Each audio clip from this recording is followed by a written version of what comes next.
ఇవాళ రాష్ట్ర వ్యాప్తంగా శాఖ మహాసభలు, పట్టణ మహాసభలు, మండల మహాసభలన్నీ కూడా జరుగుతూ ఉన్నాయి. ఈ జూలై, ఆగస్టు మాసాల్లో జిల్లా మహాసభలను కూడా పూర్తి చేసుకొని ఆగస్టు 23, 24, 25 తేదీల్లో రాష్ట్ర సిపిఐ 28వ మహాసభలు ఒంగోలు నగరంలో జరుపుకోబోతూ ఉన్నాం. ఇవాళ రాష్ట్రంలో రాజకీయ పరిస్థితులు గమనిస్తూ ఉంటే ఒకవైపేమో కూటమి ప్రభుత్వం అధికారంలోకి వచ్చి సంవత్సర కాలం పూర్తయింది, మేము బ్రహ్మాండమైన పరిపాలన అందించామని చెప్పి ఇవాళ పెద్ద ఎత్తున ముఖ్యమంత్రి గారి ఆధ్వర్యంలో వారు సభలు జరుపుకుంటూ ఉన్నారు.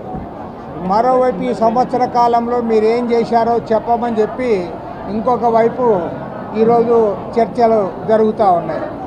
ఇవాళ మేమనేది ఏమంటే ఇవాళ ముఖ్యమంత్రి గారిని, ఈ ప్రభుత్వాన్ని ఒకటే కోరుతూ ఉన్నాం. మీరు డబుల్ ఇంజన్ సర్కార్ అన్నారు. కేంద్రంలో ఎన్డీఏ, రాష్ట్రంలో ఎన్డీఏ, 2 చోట్ల మేము అధికారంలో ఉన్నాం కాబట్టి బ్రహ్మాండంగా అభివృద్ధి అవుతుంది రాష్ట్రం అని చెప్పారు.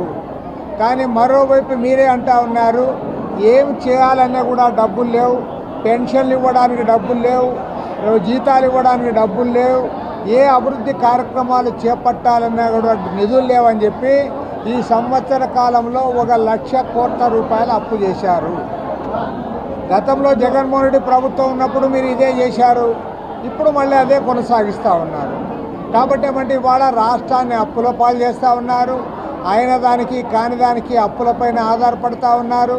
అమరావతి రాజధాని నిర్మాణానికి కూడా ఇప్పటికే 31,000 కోట్ల రూపాయలు అప్పు తెచ్చారు. మరో 31,000 కోట్ల రూపాయల అప్పులు తేవడానికి వాళ్ళ ప్రయత్నం చేస్తూ ఉన్నారు. కాబట్టి ఏమంటే రాష్ట్రం అప్పులమయమైపోతూ ఉంది, అప్పుల్లో కూరుకుపోతూ ఉంది. డబుల్ ఇంజన్ సర్కార్ అంటూ ఉన్నారు తప్ప మరి డబుల్ ఇంజన్ ఎక్కడ పోయిందో మాకైతే అర్థం కావడం లేదు. ఏమిటికప్ప మీరు డబుల్ ఇంజన్ అప్ప అంటే నరేంద్ర మోడీ గారిని పిలిపించి ఒకసారేమో శంకుస్థాపన అంటారు, ఇంకోసారేమో యోగాంధ్ర అంటున్నారు. ఇవాళ నిజంగా చెప్పాలంటే చంద్రబాబు నాయుడు గారు తెలివైనవడం తెలుసు, కానీ మరి ఇంత తెలివైనవడం నాకు తెలియదు. మొన్న బ్రహ్మాండంగా యోగాంధ్ర అని చెప్పి మొత్తం ఒక 20 రోజుల పాటు ఉద్యోగస్తులు, అధికారులు, మంత్రులు, ఎమ్మెల్యేలు అందరూ కూడా మీరు యోగాంధ్ర అని చెప్పి దాంట్లో మునిగి తేలినారు. అది అయిన తర్వాత ఇది బ్రహ్మాండంగా సక్సెస్ అయింది కాబట్టి దీన్ని ఒలింపిక్స్లో చేర్చాలని ముఖ్యమంత్రి గారు అడుగుతూ ఉన్నారు. మరి ఒలింపిక్స్లో చేరిస్తే అంటే ఆయన కూడా పాపం ఆలోచించుంటాడు. 146 కోట్ల జనాభా ఉన్న భారతదేశం ఒలింపిక్స్లో మెడల్స్ గెలవలేకపోతూ ఉంది. కనీసం యోగా పెడితేనన్నా చేపలు వేసుకొని కూర్చొని ముక్కు మూసుకొని తపస్సు చేసుకొని యోగాలో మెడల్స్ వస్తాయని అనుకుంటారు. మెడల్స్ మాత్రం గ్యారంటీ వస్తాయి. First medal Narendra Modi, second ఏమో చంద్రబాబు నాయుడు, థర్డ్ మెడల్ పవన్ కళ్యాణ్.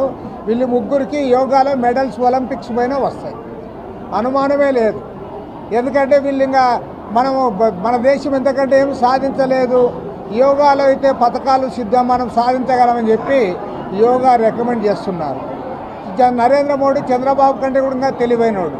ఎందుకంటే ఢిల్లీలో బీజేపీ గవర్నమెంట్ ఉంది, బొంబాయిలో బీజేపీ గవర్నమెంట్ ఉంది. అక్కడ యోగా పెట్టకుండా ఆయన చంద్రబాబు నాయుడుకి అప్పచెప్పాడు.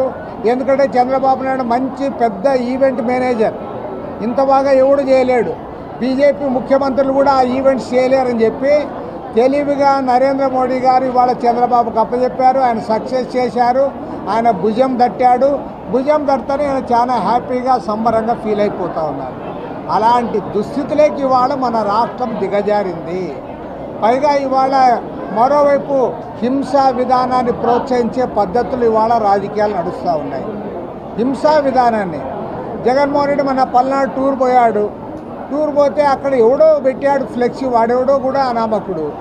వాడు ఫ్లెక్సీ పెట్టాడంటే అరే రఫా రఫా అని ఏదో సినిమాది పెట్టారు డైలాగ్ అంటే దాన్ని తప్పు పట్టాలి, ఏదో పెట్టాడు అని అనాలి. కానీ సాక్షాత్తు 5 ఏళ్ళు ముఖ్యమంత్రిగా చేసిన ప్రతిపక్ష నేత జగన్మోహన్ రెడ్డి గారు అది మంచిదే కదా, 2029లో అధికారంలోకి వస్తే మళ్ళీ రఫా నరికేస్తామంటే నీకు అధికారం ఎవడిస్తాడని నేను అడుగుతా ఉన్నాను.